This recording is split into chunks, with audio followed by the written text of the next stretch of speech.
भगवत भजन करने वाले की कैसी भी वृत्ति हो उसकी निंदा मत करना, उससे द्वेष मत करना, ये महापाप है। अगर ऐसा करोगे तो नाम का प्रताप तुम्हें नहीं मिलेगा। जिस पर दोष दर्शन हो जाए उसकी चरण रज लेके माथे पे रखो, महाप्रभु ऐसा आदेश करते हैं। अपने सिर में उसकी चरण रज रख लो तो क्षमा हो जाएगा। और यदि कोई भक्त है, भगवान का नाम जप करता है, बड़ा मलिन भेष, बड़ा ऐसे पागल जैसा, कभी उसकी उपेक्षा मत करो।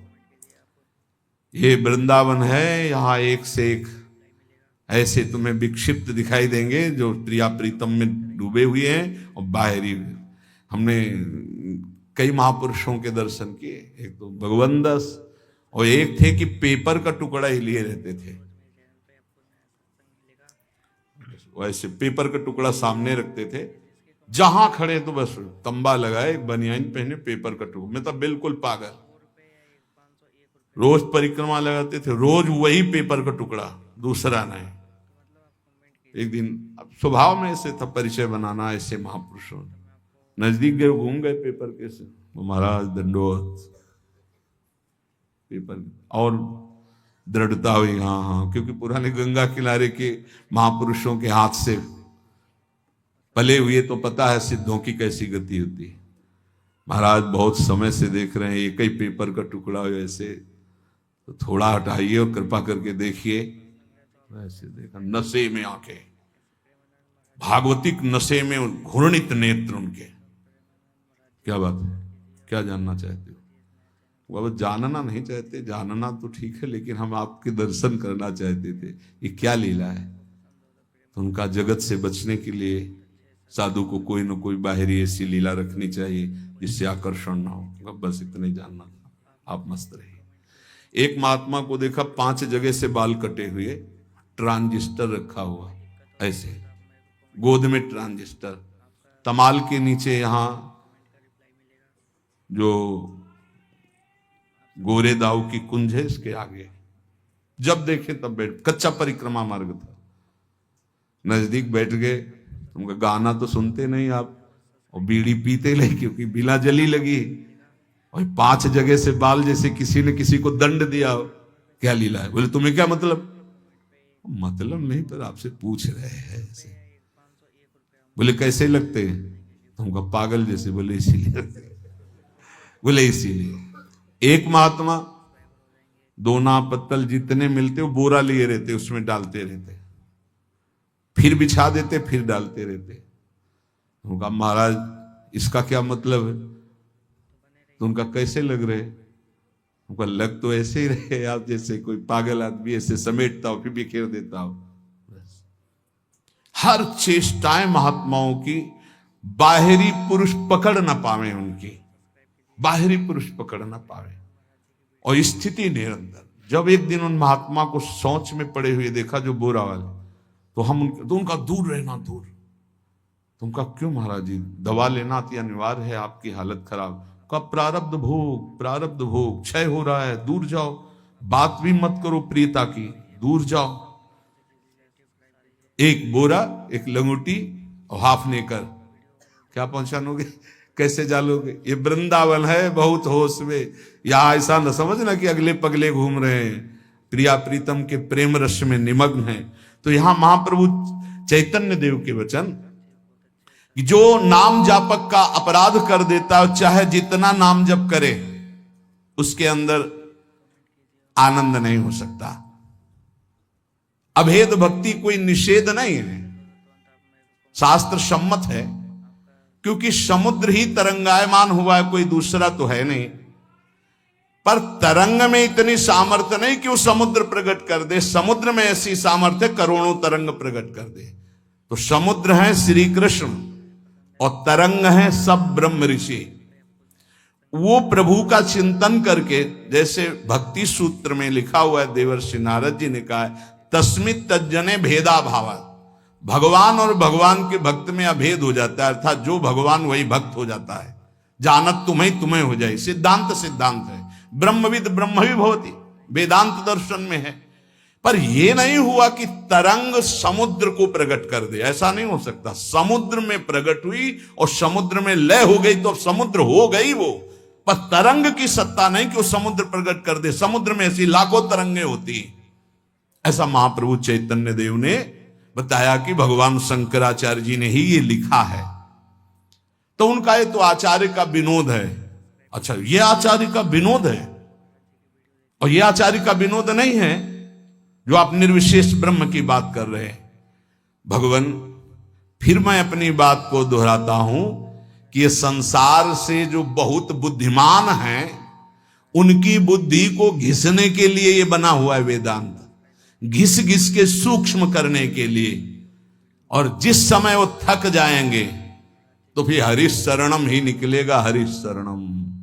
सन्यासी जन जानते हो क्या? ओम नमो नारायणाय, ओंकार स्वरूप भगवान नारायण को नमस्कार है, तो बोलेंगे नारायणाय नारायणाय नारायण। आप देखो ना, भगवान की शरण में हो जाना, भगवान का नाम लेना, ये सब महाज्ञानियों में है, पाया गया।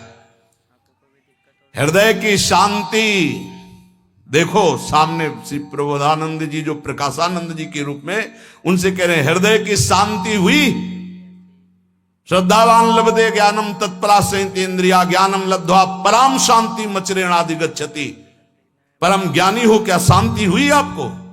ये तर्क, ये वितर्क, ये निंदा, ये स्तुति शांति के लक्षण हैं। क्या आप सब कुछ भूलकर कभी अपने में स्थित हुए भगवान शंकराचार्य जी की भांति? अब सभा में जब महाप्रभु बोल रहे तो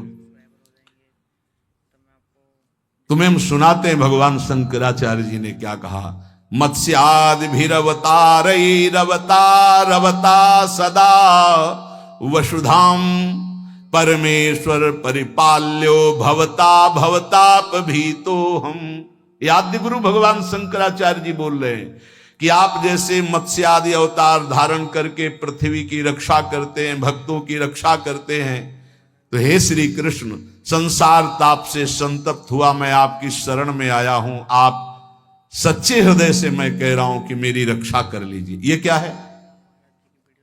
प्रकाशानंद जी ने कहा कि यथार्थ में तो आप कुछ भी कहें, लेकिन जगत असत्य है और जीव ब्रह्म है। जो लोग ये नहीं समझते हैं वो अज्ञानी हैं, ये भगवान शंकराचार्य जी ने कहा है। ये प्रार्थना, ये विनय तो व्यवहारिक है आचार्य की। जीव का परम लक्ष्य है मोक्ष प्राप्त हो जाना। प्रकाशानंद जी, अज्ञान का नाश होकर ब्रह्म स्वरूप में स्थित हो जाना, यही परम लक्ष्य है। प्रभु ने हाथ जोड़कर कहा, महाप्रभु चैतन्य देव, आप ज्ञानी हैं, आप पंडित हैं, आप शास्त्रज्ञ हैं, आप गुरु पद पे बैठे हैं, भला आपके सामने मैं क्या बोलूं? किंतु मैं फिर कहूंगा, मैं तर्क की बात नहीं कह रहा, हृदय की बात कह रहा हूं। विचारों को परिष्कृत कर लीजिए। चाहे आत्म प्रेम हो या श्री कृष्ण प्रेम हो, तभी विश्वास, तभी श्रद्धा, तभी साधना सार्थक। क्या आपको आत्म प्रेम हुआ?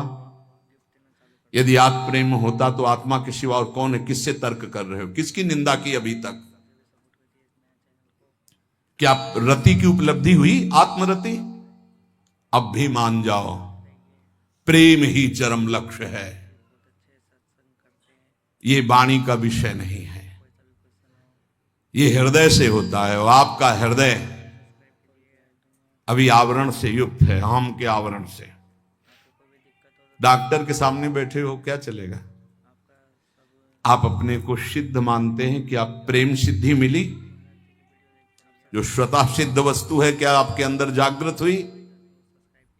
क्या वो साधनों से प्राप्त होती है या कृपा से?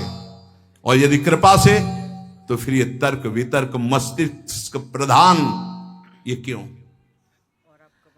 केवल भगवान शंकराचार्य जी ने बुद्धि को पवित्र और सूक्ष्म करने के लिए भाष्य की रचना की है।